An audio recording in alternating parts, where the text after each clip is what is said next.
অসম জাতীয়তাবাদী যুৱ পৰিষদ উত্তৰ লখিমপুৰ আঞ্চলিক সমিতিৰ বৰ্ধিত কাৰ্যনিৰ্বাহক সভাখনি উত্তৰ লখিমপুৰ সাহিত্য সভাৰ প্ৰেক্ষাগৃহত অনুষ্ঠিত হৈ যায়। মনোজ কলিতাৰ সভাপতিত্বত অনুষ্ঠিত হোৱা সভাত উদ্দেশ্য ব্যাখ্যা কৰে ভাৰপ্ৰাপ্ত সাধাৰণ সম্পাদক দেৱজিৎ দাসে। সভাখনত আঞ্চলিক সমিতিৰ খালী পদসমূহ পূৰণ কৰা হয়।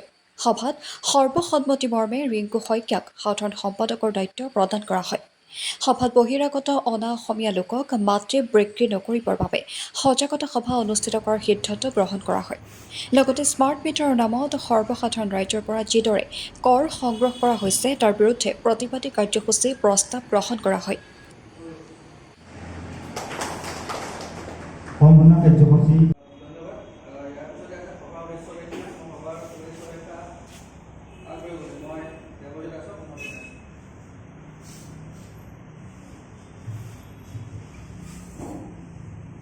ধন্যবাদ।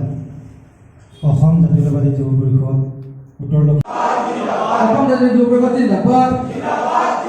অসম জাতীয় যুৱ পৰিষদ জিন্দাবাদ। জয় অসম, জয় অসম, জয় অসম। ধন্যবাদ। জাতীয়তাবাদী যুৱ পৰিষদ লখিমপুৰ আঞ্চলিক সমিতিয়ে প্ৰত্যেক মাহে সাংগঠনিক ভিত্তি শক্তিশালী হ'বৰ কাৰণে প্ৰতিটো মাহে আমি এখন কাৰ্যনিৰ্বাহক সভা 3 মাহৰ মূৰে বৰ্ধিত কাৰ্যনিৰ্বাহক অনুষ্ঠিত কৰি আহোঁ।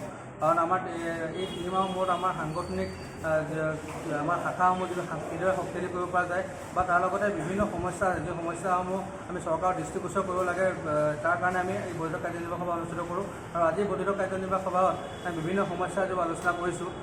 স্থানীয় বিভিন্ন সমস্যা যিধৰণে দেখা গৈছে যে বিভিন্ন সময়ত আজি বিভিন্ন গায়কবোৰে কাঠ ফুলাৰ দৰে কি কৰিছে, চুলাই মদৰ ঘাটিৰ লগতে নিচাজাতীয় দ্ৰব্য সামগ্ৰী বেহা বেপাৰ এক ৰমৰমে চলি আছে। এই কথাখিনি আমি আমাৰ আজি কাৰ্যনিৰ্বাহক সভাই আমাৰ প্ৰতিনিধিসকলে আমাক সভাত আজি উপস্থাপন কৰিছে।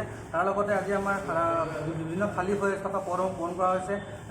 অসম জাতীয় যুৱ পৰিষদ লখিমপুৰ আঞ্চলিক সমিতিৰ সাধাৰণ সম্পাদক আমি ৰিংকু শইকীয়া ডাঙৰীয়াক আজি সাধাৰণ সম্পাদক পদত নিযুক্তি প্ৰদান কৰা হৈছে।